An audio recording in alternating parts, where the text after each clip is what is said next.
Well, Ford Canada has something to say about Tesla in their Ford advertisement. Let's roll it and react to it. If you're looking at the Tesla Model Y, you need to look at the Ford Mustang Mach-E. It takes you where you need to go and where you want to go. It has a lot of storage. 59.7 cubic feet in the back, 4.7 cubic feet in the front. Almost every EV feels quick. In unbridled mode, this is a different kind of quick. Mustang quick. You can also charge it up at home or take advantage of the Blue Oval Charge Network, the largest public charging network in North America. Stay connected to the Mustang Mach-E from almost anywhere through the Ford Pass mobile app. Did you lock the car? I did right now. When you get back in the Mach-E, your phone can wirelessly connect to the center touchscreen with Android Auto compatibility. You can't do that in the Model Y. And with Ford Blue Cruise hands-free driving, you can let go of the wheel and hold on to what matters. Still considering a Model Y? This is the kind of EV you want, the kind of Mustang you want. Wow. I have to say, first, they did a great job with emotion on that. Like, I know you've got to tear down on some of the facts they got wrong here, but emotion. I'm like, oh, well, hold on to what matters. What are you going to hold on to while you're driving? Like you're something in your pants or something? You know? Like, what are you going to hold on to? And then they show, like, holding hands with, in this case, your girlfriend or your wife, and then the children in the background. And I'm like, that's beautiful. Like, that was beautiful. That was really good. That is the kind of emotion that Tesla should really be thinking of in their advertisements, is appealing to families, children, the safety of your children. This is the most important thing. And so now I know you have a teardown on some of the things they got wrong. What happened? What did they screw up? I don't think they screwed it up. They were just very clever with the way they presented it. So first off, they mentioned storage. This has this much storage. The Model Y has the same amount of storage. It's the same amount? It's the same amount of because storage. they imply that it's bigger. Yes. Well, the way they did it is they didn't say anything about the Y. They talked about, like, there's a lot of storage. Then they said it's quick, very quick, right? It's not as quick as the Model Y. It is quick, but it's not as quick as the Model Y. What's this? What is their 0 to 60 on a Mach? Because I know there are multiple different trims, models. Yeah, trims. Yeah. I guess that they have 3.7 if you get the Mach-E GT Performance, apparently, and then they have the less powerful ones.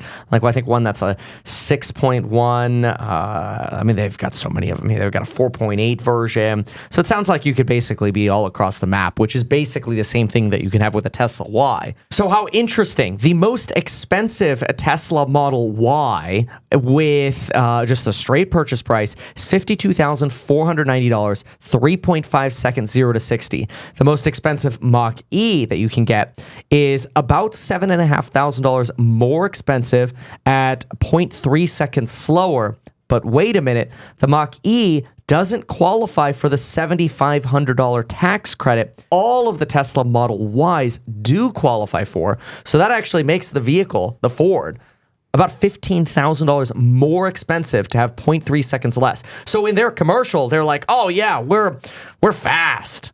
Wait, but dollar per dollar, you're actually substantially slower.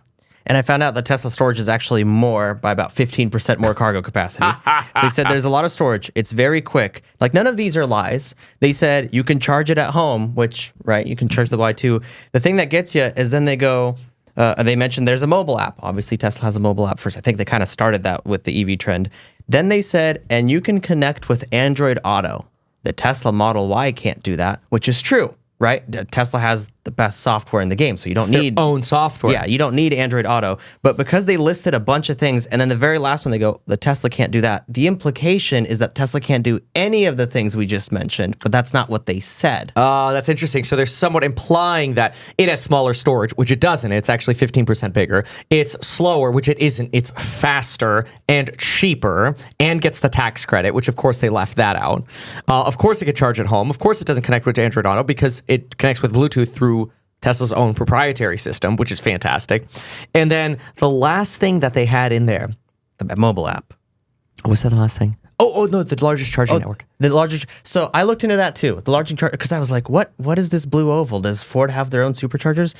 It's a network of the Electrify America and I think EVgo, all of those come together to form kind of a union, which through the Ford app, it connects through all of them. So if you tally up all the third-party non-Ford, I mean, they're not Ford. Ford doesn't make their own chargers. If you tally up all of these third-party chargers, that's part of the Blue Oval network, so Ford kind of claims it as their own, and that's how they beat the Tesla number. It's ridiculous. Once they start using the Tesla superchargers, they're going to count that in Ford's numbers. But if we were to look at just the fast chargers, Tesla actually has more because most of these Blue Oval chargers are not fast chargers. So they're just counting every single lame slow charge connector that exists as part of their network from all of the various different charging stations you could potentially go to and saying, oh, well, we've got the largest network. When the reality is we're not talking about fast chargers here. We're just branding together everybody's stuff. Yeah, that's ridiculous. It was a very clever ad. And Emotional, well done, but technically not a lie. but totally missing on the facts. Absolutely misleading. If you're interested in buying a Mach-E, you should check out the Tesla Model Y. And maybe that's why people just hate advertisers, because it's just like you're lying. You're basically lying by omission to try to deceive people into thinking your product is better. And so maybe that's just what Elon's been frustrated with. Rightfully so.